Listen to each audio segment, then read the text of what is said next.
Anda mengatakan Pak mati itu sakit, apa yang Anda rasakan waktu itu? Rasa dada sesak, terus sakitnya tuh seperti ditusuk pedang, terus seperti kulit binatang Dikuliti gitu? dikuliti hidup-hidup. Sakit sekali waktu itu Sakit rasanya? sekali. Terus di dada saya terasa sesak. Setelah itu paman saya mengajar saya mengucap kalimat thayyibah, terus mengucap doa 5 syahadat, asyhadu an la ilaha illallah wa asyhadu anna muhammadar rasulullah. Apa betul waktu roh Anda itu dicabut dari kaki itu, Iya. Anda bisa melihat jasad Anda? Sempat saya melihat jasad saya pada waktu itu, tapi sebentar. Setelah itu saya dibawa pergi oleh 2 orang malaikat ini. Dan pada waktu itu saya ingin ketemu sama ayah saya. Kebetulan ayah saya sudah meninggal. Dan suatu ayah saya meninggal, dia berusia 55 tahun. Setelah saya ketemu di sana, dia tuh berusia muda. Kok muda? Berusia 17-20 saya perkira. Anda sempat ngobrol dengan ayah? Sempat. Apa yang Anda sampaikan? Waktu itu ayah nangis. Ayah saya bilang, kenapa kamu kesini nak? Pulanglah, di rumah tidak ada orang. Kasihan lihat ibumu dan adik-adikmu. Tidak ayah, janjiku sama Allah sudah sampai. Dan pada waktu itu ayah saya menangis. Nangis. Lalu apa yang dia ucapkan? Diam aja dia. Terus hilang. Kembali ke malaikat tadi, bentuk yang Anda lihat seperti apa malaikat ini? Dia ini laki-laki, tapi mukanya sama semua. Berapa malaikat? 2. Iya. Fisiknya seperti apa? Seperti berserban, berpakaian ihram, mukanya sama. Wajahnya seperti apa? Wajahnya sulit saya gambarkan. Yang jelas dia ini sama. Dua-dua itu sama rupanya. Apakah ada ucapan dari 2 sosok yang Anda anggap malaikat itu? Ada. Apa kata mereka? Waktu itu saya mengalami perjalanan spiritual. Saya disoal oleh malaikat itu dengan sebutan ma ayyutuka, siapa Tuhanmu? Waktu itu roh saya menjawab, Tuhanku adalah Allah. Siapa pemimpinmu? Pemimpinku adalah Nabi Muhammad Sallallahu Alaihi Wasallam. Mana kiblatmu? Kiblatku adalah Ka'bah. Siapa kedua orang tuamu? Siapa saudara maramu? Terus saya diperjalankan. Setelah itu kedua orang malaikat ini memimpin tangan saya, tangan kiri saya, membawa saya ke satu tempat, menduduki saya di sebuah kursi. Pada waktu itu kursinya tuh empuk, mungkin 8 busanya ya, cantik.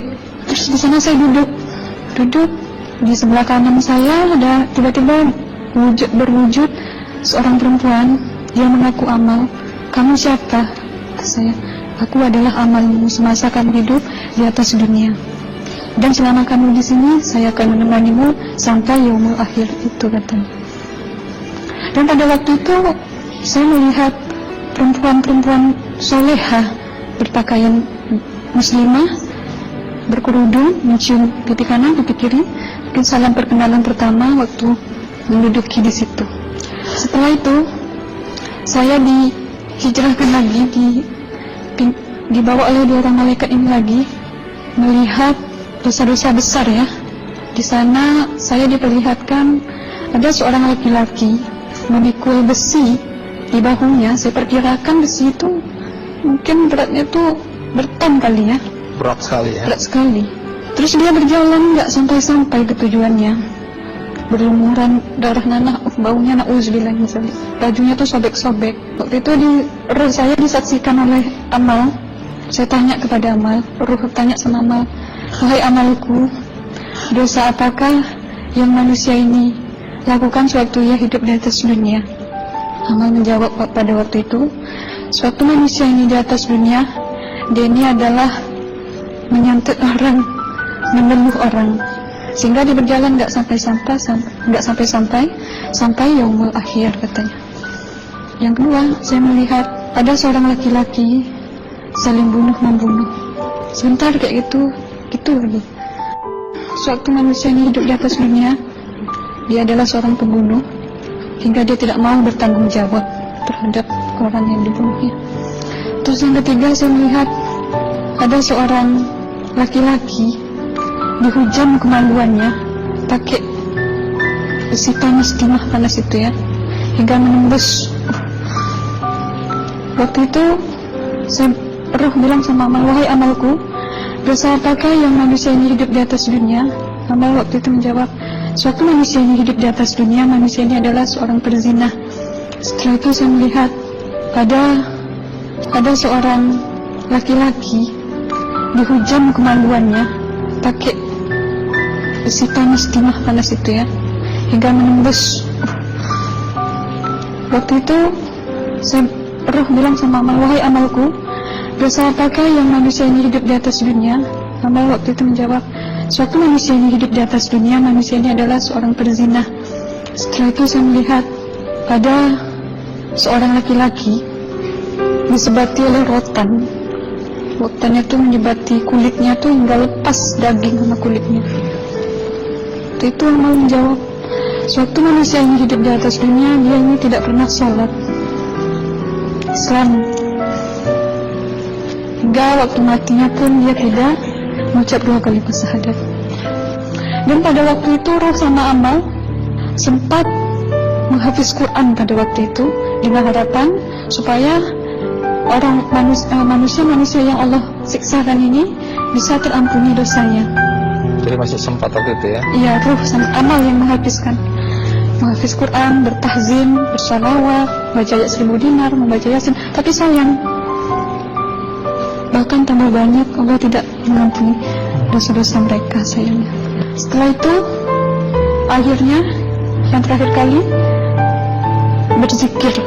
Zikir saya pada waktu itu, subhanallah, walhamdulillah, wala ilaha illallah, wallahu akbar, la hawla wala quwwata illa billahil aliyyil azim. Sekuat-kuatnya nada saya berteriak, tiba-tiba saya merasakan detik jantung ya. Waktu itu mungkin paman saya yang menyaksikan. Itu saya koma. Disitulah sebenarnya Anda kembali ke jasad ya? Iya, benar. Jadi banyak sekali Anda menyaksikan kejadian-kejadian di alam sana ya. Nah, menarik karena waktu kami menghubungin Mbak Aslina, pada dasarnya Mbak Aslina keberatan menceritakan kembali kisahnya. Tapi kalau toh akhirnya Anda mau sampai di sini dan Anda sudah bercerita, apa harapan Anda pada orang-orang yang mendengarkan kisah ini? Ya, harapan saya pertama, ya lebih banyak menyambut puasa ya, lebih banyak mendekat diri aja sama Allah, perbanyakkan amalan soleh, perbanyakkan zikir, perbanyakkan sholawat, baca Quran, dan sebagainya. Itu harapan Anda ya? Iya. Baik, terima kasih Mbak Aslina ya, sudah datang dari Bengkalis untuk menceritakan kisah ini.